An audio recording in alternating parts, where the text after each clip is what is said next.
റജബ് മുളർ, മുളർ എന്ന മദീനയിലെ ഒരു ഗോത്രത്തിലേക്ക് റസൂൽ സല്ലല്ലാഹു അലൈഹി വസല്ലം റജബ് മാസത്തെ ചേർത്ത് പറഞ്ഞു. പറയാൻ ചില കാരണങ്ങളുണ്ട്, പണ്ഡിതന്മാർ അത് വിശദീകരിച്ചു. ബൈന ജമാദ വ ശഅബാൻ, ജമാദുൽ ആഖിർ അതുപോലെ തന്നെ ശഅബാൻ, ഈ 2 മാസത്തിന്റെ ഇടയിലുള്ള റജബ് മാസം പ്രത്യേകം എടുത്ത് റസൂൽ സല്ലല്ലാഹു അലൈഹി വസല്ലം ഉമ്മത്തിനെ പഠിപ്പിച്ചു. ഈ 4 മാസങ്ങളാണ് പവിത്രമാക്കപ്പെട്ട മാസങ്ങൾ.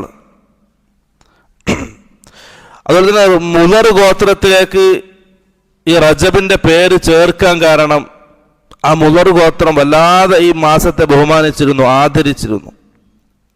മറ്റു ഹദീസിൽ കാണാം, ഇമാം ബുഖാരി ഉദ്ധരിക്കുന്ന ഹദീസാണ്,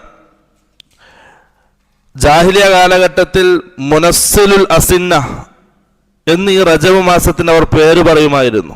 മുനസ്സിലുൽ അസിന്ന എന്നവർ പേര് പറയുമായിരുന്നു. ബുഖാരി ഉദ്ധരിക്കുന്ന ഹദീസിൽ കാണാം,